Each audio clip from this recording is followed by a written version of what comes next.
This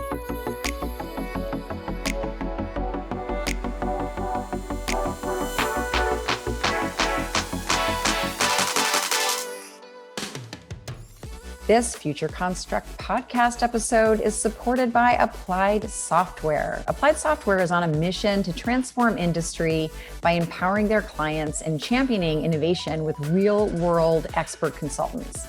So visit asti.com, it's ASTI.com, and please let them know that we here at Future Construct and BIM Designs sent you. Hi, everyone. Welcome. I'm Amy Peck, host of Future Construct podcast. Today, we have Cristina Savian, who is the founder and CEO of BeWise, and who's also the host of the weekly Clubhouse series, House of Digital Twins. Welcome, Cristina. Hi, thank you. Thank you for having me. So we have a lot to cover today. I definitely want to talk about House of Digital Twins because I think that's a really compelling topic. But you have such an interesting background, and I'd love to hear a little bit just about what was your journey and what led you to start BeWise? Okay, so you want me to start from the end or from the beginning? Well, depending on which has the best dramatic effect.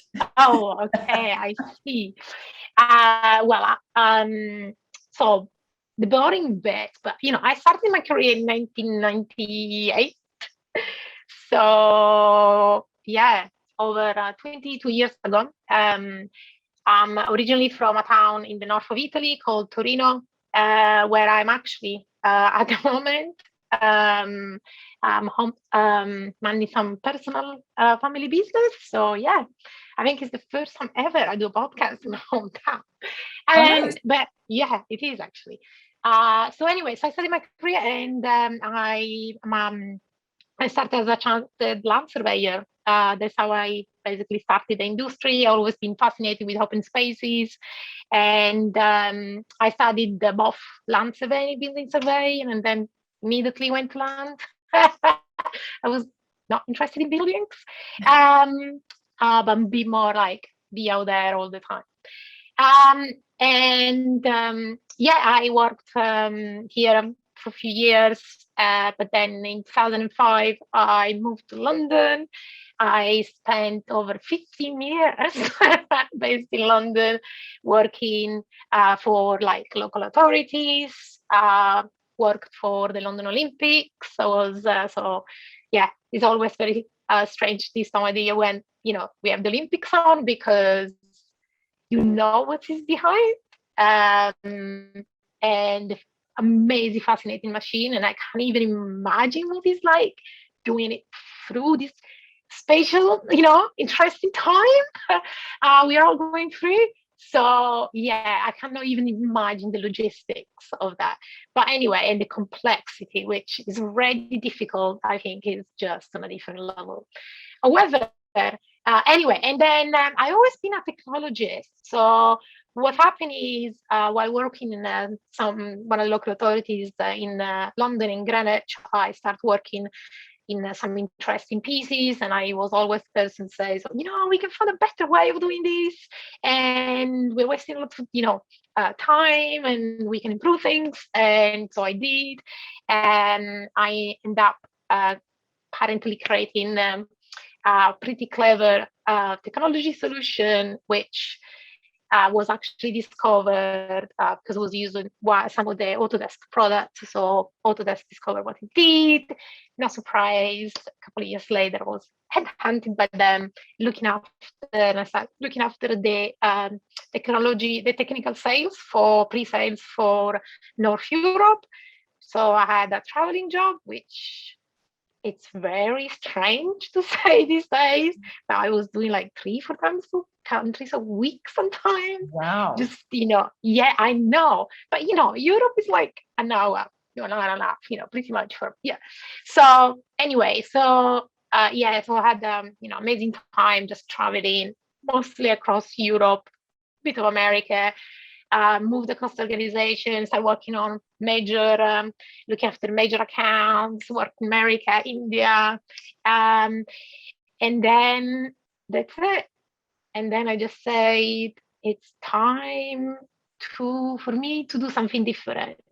I started the career obviously quite early, but I started studying in, the evening, and I actually throughout, my career, I managed to collect few academic degrees from civil engineering to business. And at the time, I was actually finishing my executive MBA in Cambridge, the University of Cambridge. And then I just said, you know what, I need a change. I need something different. And to be honest, I never really expected to start my own business. But what happened, I knew I was not happy with what I had. And so one day I just quit my job. So I did, like literally like that, with no plan whatsoever. and then one night I picked my, the company, and I was absolutely sure I was going to fail. Like, for sure I was going to fail. It was just like, it's not possible. This is gonna work. The next day, I picked BY, business environment wise. I not entirely sure what part of my brain I was going to sell, and then I sent 5 emails the next day, 5 emails with my new email address. And honestly, generally, those emails said, hi, this is my new email address. I start my own business. Well, you know what I know, right? So if you need me, you know where to find me. Literally, no service, like nothing, like no plan whatsoever. I just decided that I was going to basically, go out there and just say, well, people know me. I'm not, obviously, right? So I think if they think I can help, they will reach out. And so they did.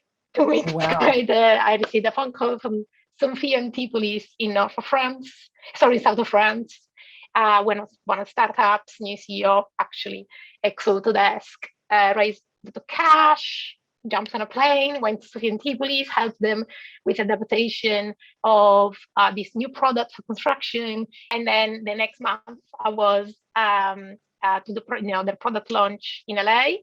And then I came back to London, and then literally our customer just came coming, and it was absolutely, I don't know, it was, unexpected, but I never had to really advertise myself. I just had to be myself, just show up at events and say, this is who I am, and this is what I think I can do. So I started working with a lot of startups that have products for construction. So using my engineering knowledge and industry knowledge, the technology experience, as well as the business experience, and just like combine all together and basically help them to figure out how to bring the product to market that, as you know, it's not easy to innovate in the industry. And in the last few years, I started also working with the very, very large organizations that they're exposed to the big names, but often they're missing the point solutions that actually fix some of the the issues and the problems they had. So started working with them, and then in the last few years, started actually as a very personal interest. I started all my digital twin, world, and I started like this journey into this digital twin world. So what happened is, it was the 14th of August of 2018. I was actually in London, and what happened? The Morandi Bridge collapsed here in Italy. Originally, now it's been rebuilt not too far away from here. It's the way how you get to the seaside. And honestly, generally, my heart sunk. I just said, this is not possible. We can't have, I mean, I know I've been working mostly with civil infrastructures and trying to innovate. And as a professional, been trying to drive innovation in the industry. It's just unacceptable. Not because I know our civil infrastructure, worldwide is failing, but the fact that we don't see that happening, like we can't prevent, and we have a major event like that, with 43 people dying, it was just unacceptable for me. So I started looking at what could have prevented that from happening. And then actually when I started this digital twin journey, and it was happening is I was actually in London doing a lecture at the UCL Bartlett School of Construction. It was an evening lecture, public and opening, and I decided to share some of the work that I was doing when at the time nobody was talking about digital twin. It was only a couple of years ago. And what happened was the week of the Gemini Principle being published in the UK, which is also one of the major pieces of work that completely changed the landscape for the last few years. And since then, I kind of like, I've been basically, involved with, all of this, the digital, team work that also in the last, few months. So I started, in March. I discovered this new social media hub called Clubhouse. And honestly, just one day and decided, that's it, I'm starting a club. And a couple of weeks earlier, I published, so I've been blogging and writing, articles, some of my experiences, and being always very open sometimes about the frustrations on being a professional, trying to innovate, and all the obstacles you have. And in that case, a few weeks earlier, I was doing this. I wrote this article, and it was about this experience that, I can share. It was about Saudi Arabia and the big, massive bid, and then my frustration. And I really felt how I was in the middle of the house of cards, and the plot, and all those dynamics, and the politics, and everything. So, and I called that article "A House of Digital Twins," right? Basically recalling all those similarities. And that's it. It was Clubhouse. So for me, there was not even a question how I was going to call it. And since then, we now have 700 members. I had amazing people that start joining me in running some of, obviously, the rooms. So we run rooms in English on a Tuesday. Wednesday tends to be German. Thursday is Italian. And then we have recently also started with French. And we run 50 rooms in total, which was massive achievement in only a few months. We actually took holiday break for August. And now we are planning the new schedule. So as a format, in our room, I don't know if you know how familiar you are with Clubhouse. People just people just come in and people just come in. And we normally have one guest speaker, and we pick a topic and one main speaker or a couple of speakers which are very, very interested into new the topic, or very experienced and very knowledgeable, and they share their knowledge. And I think there is, from my experience, one of the most fascinating things, especially for, as you know, the moment everyone talks about digital twin, right? And everyone talks about the theory on how, and the benefits and the challenges and so on. But everything is, most of this content is filtered, is marked, and it's polished.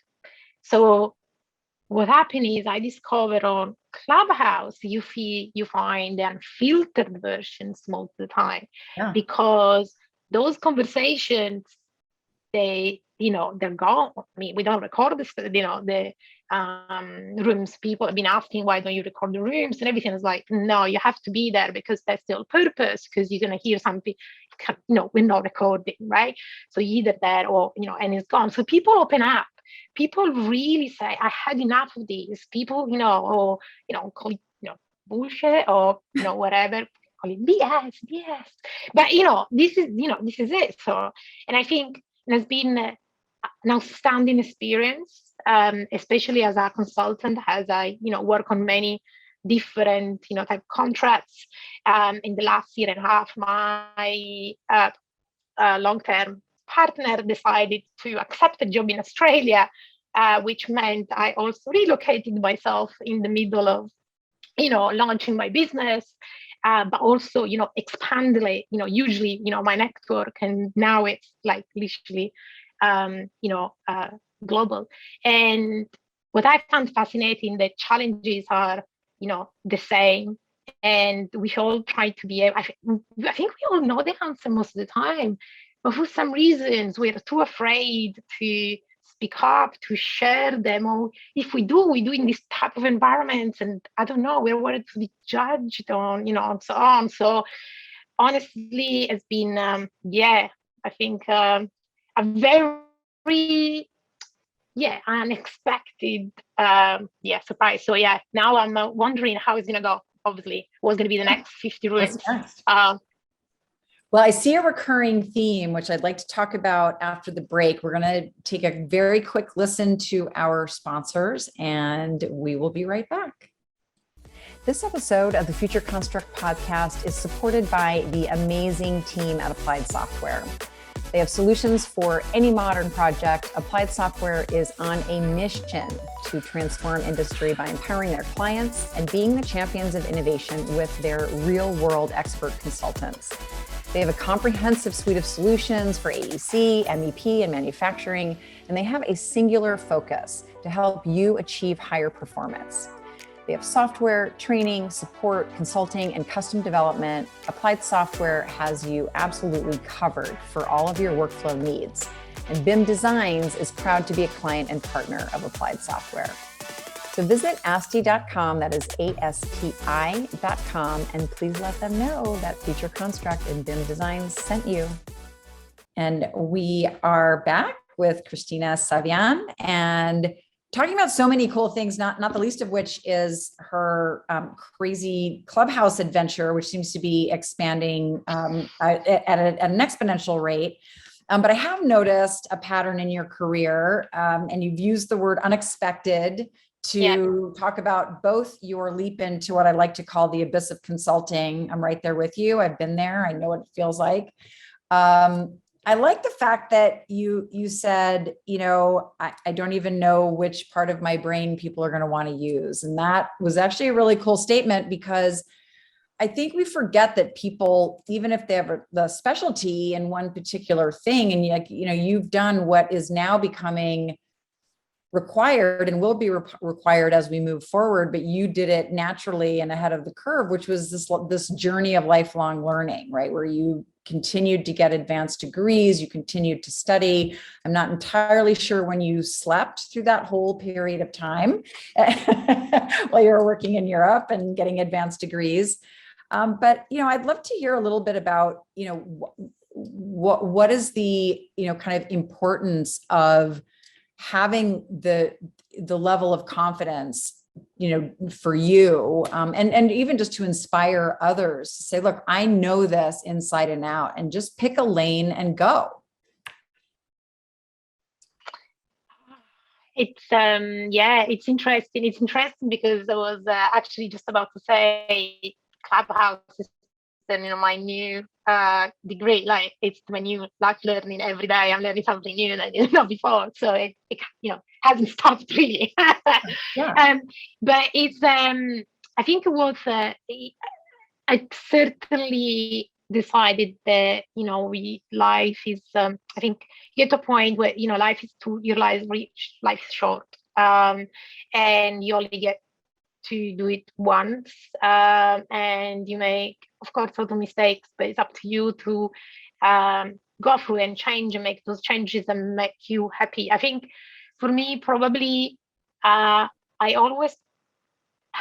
we only know how we are ourselves, right? We don't know exactly 100% sure how other people perceive us, or sometimes we don't understand why they are who they are. We only really know truly, maybe, mostly ourselves. So, and I think the self-acceptance is probably the first where we need to start. We need to start to accept our naturally gift the things that learn, and that basically trying to discover what we're very good at or we're naturally lead towards, and then compared to other people. And certainly, which I actually discovered later in life, I had a very particular childhood that made me learn and certain things, right? So for me, losing those grades while working full time, it's nothing, because I learned a particular skill when I was little, which allowed me to be very strict with my time and with my timekeeping and location and goal setting and doing the things that I wanted to achieve. So obviously I had to accept that that was part of me, one of the things that I knew, but certainly the part I had to accept is some people are born to be always on the discovery phase and always be on this edge where, okay, what is next? What is next? Or what is next, right? And some people get exhausted, right? To be always in this constant, I need to learn more and more and more and more and more and more and more. But for me, in the moment I stop, then is when this is just not me, right? So I'm only really comfortable on that. And so I think for me it was difficult I had to find a kind of a job or role where I could be truly myself, right? And I think one of the things is I'm not very good with boundaries. You can't really put me in a box. It's really, people try it, and trust me, it's just impossible, right? And so I had to also, find a career, especially, now where I didn't have those boundaries, people on, being like part of the company and everything, just give me those, boundaries that for me, they were just too limiting. I have to be able to go in the direction I feel that is right. So in my case, I started just like really following my guts. And when I started my business, because, I don't know if it was the same for you, right? Because everyone is different. In my case, I made a list of the things that I thought were very important and my new job really and career need to have.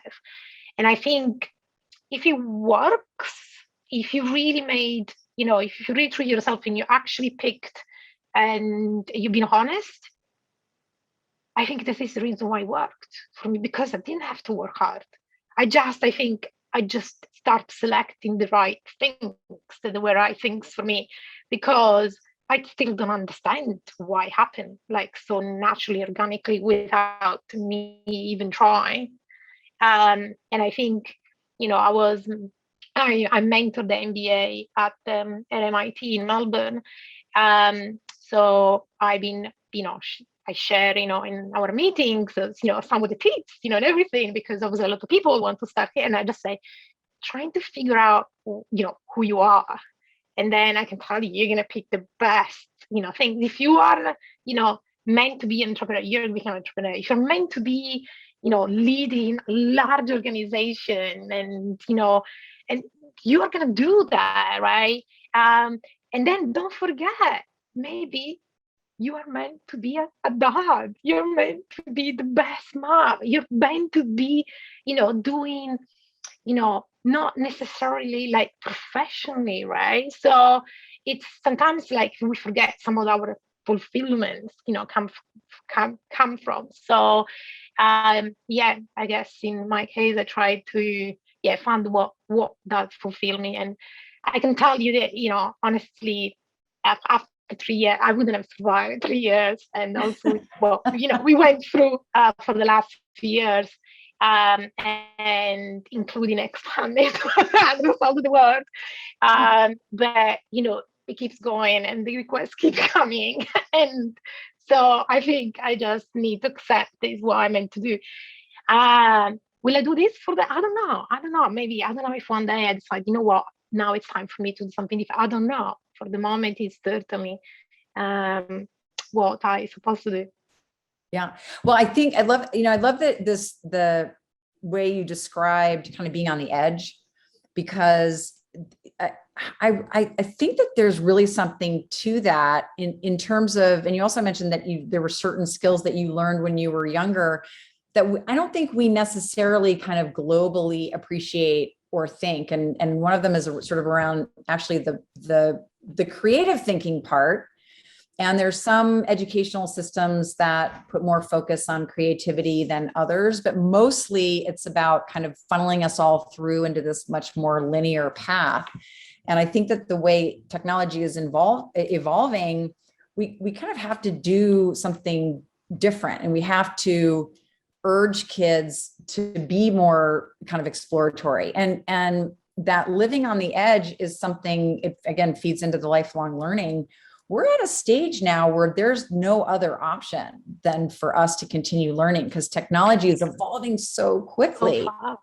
And I don't want to go too far down this because I want to go back to the being honest in Clubhouse. Okay. And it's hard, well, because it's hard for people in big corporate jobs to say certain things because you've got Marcom. I would never pass Marcom's tests for, what to say and what not to say. So that's, it's just, and I don't want to either. I think I like bringing up the things that are wrong and are difficult.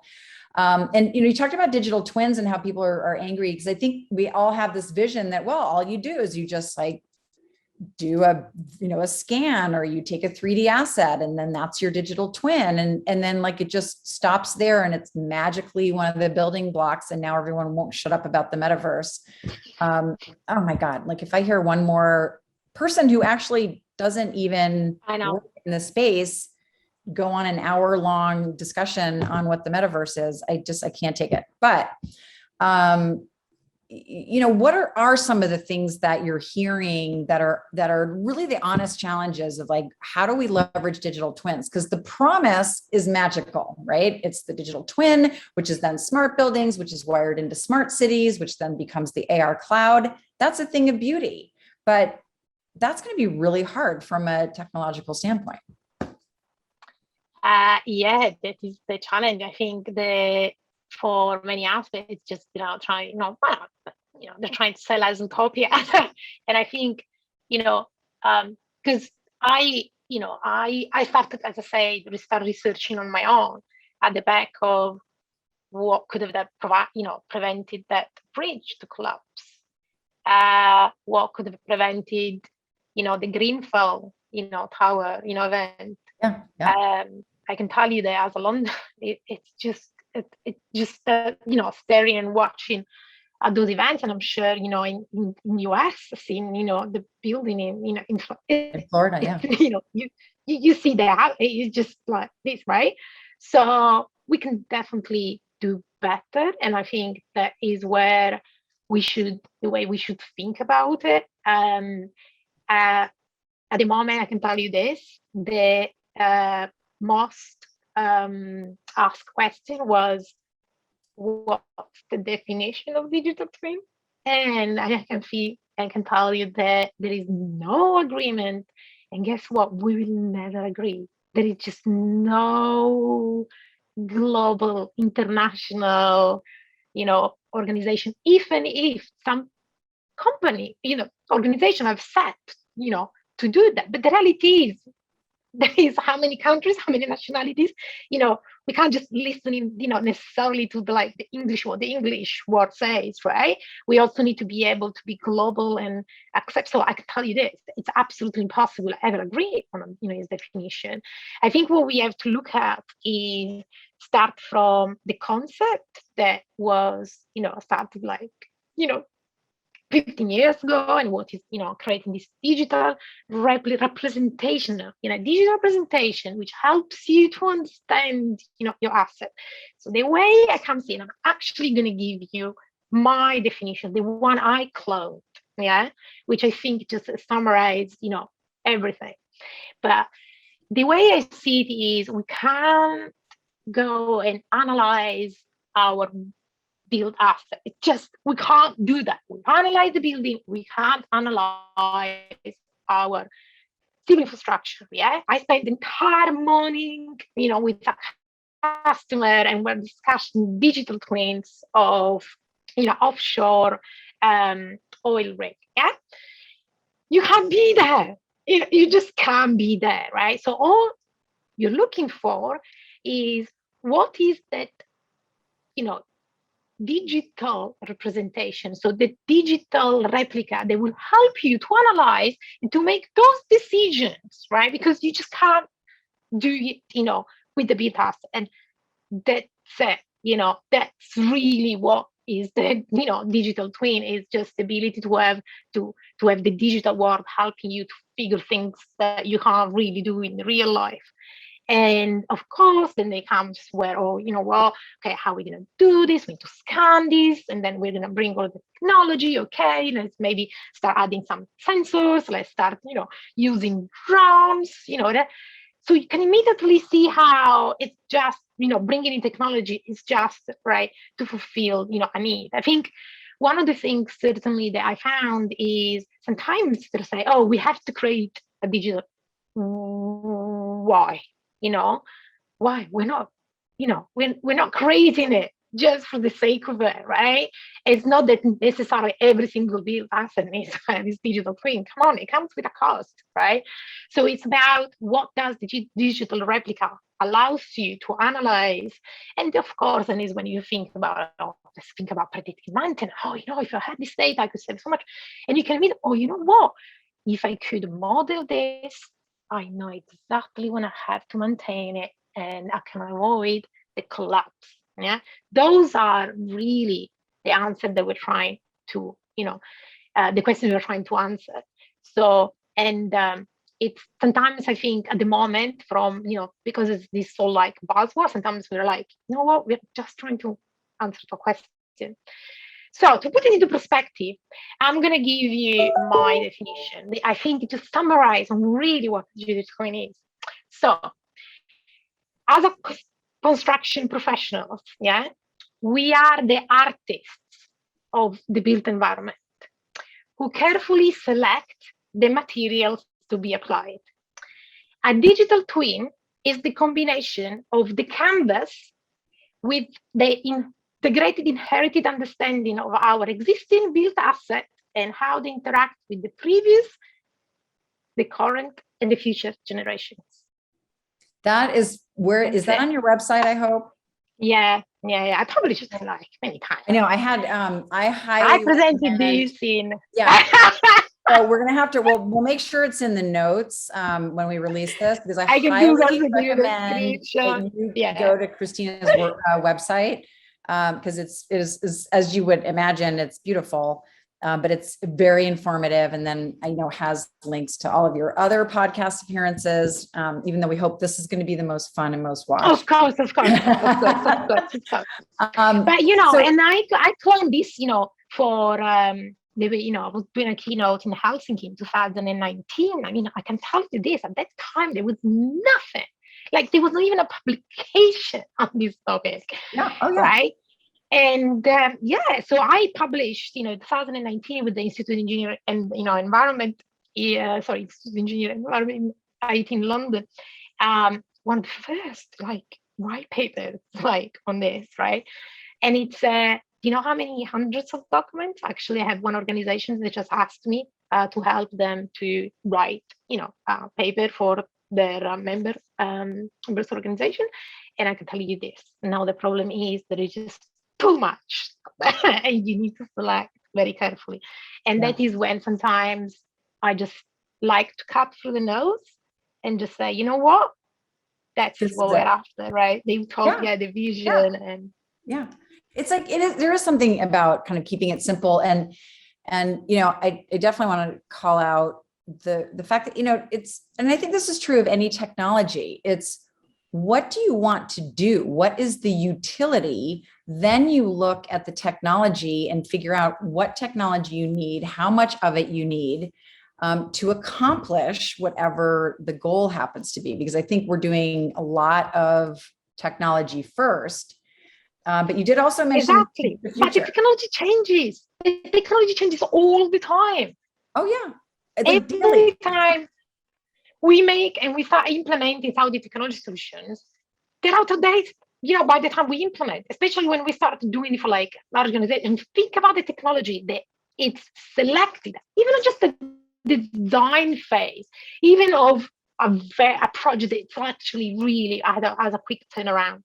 By the time it's completed, most of the time the specs are out of date. Yeah. And we don't really think that actually at all point was not the technology, but the goal itself. Exactly what goals do we want to achieve? Okay, great. And and I had this, and just to give you the answer, the biggest challenge and the biggest barrier to implementing, in this case, like digital twin or technology, is procurement. Our procurement process, Yeah. which has never really changed forever, and we also know, and I can tell you, whatever country, it's the same historically, and it just doesn't have the flexibility to make those very important changes and provisions for the future, because you bid for something and need to deliver what you bid, and what you said you were going to deliver, and you can't change and deviate from that. And especially when we start doing and thinking about digital twinning, it's like, we don't know what 10, 15 years, 20, 30, 50 years ago is going to be available. So now you tell me the whole point of digital twinning is certainly the biggest benefits in the long term, and of an asset, we're talking hundreds of years. There's just no way what technology is going to be available. So that is when most of the time the way I try to solve it is like, what data do you think you're going to need, and focus on those data insights, and just keep changing the technology that allows you to create that, right?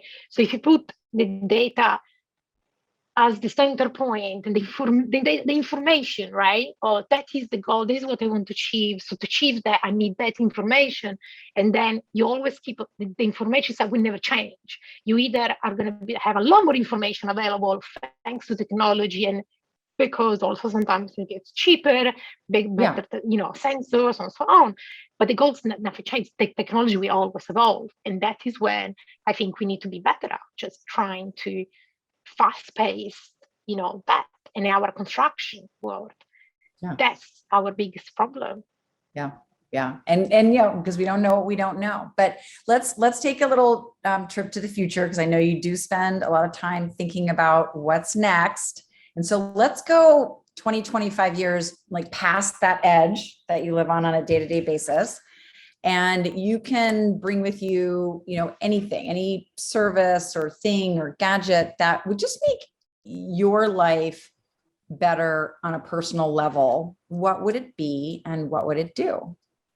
So I think a couple of years ago, probably would have answered something different. I think the priorities or the needs or whatever. Teletransportation. Yeah, I like that. I think it's just,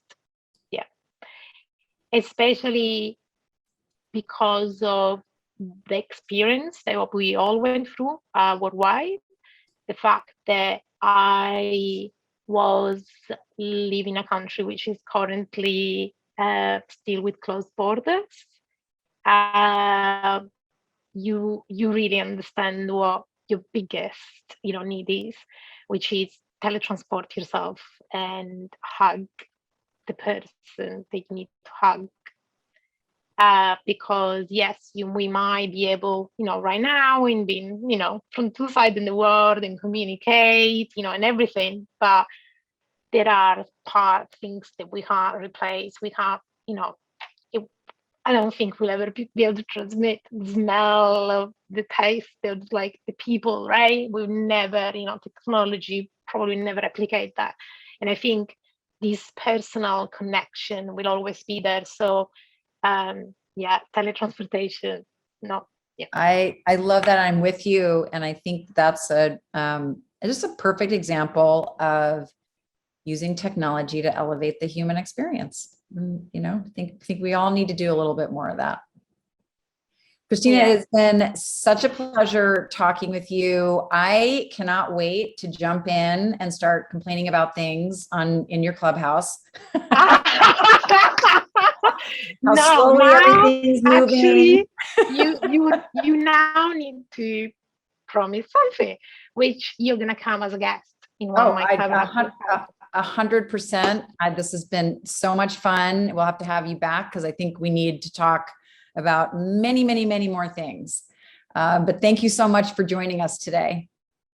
Thank you. Thank you for having me.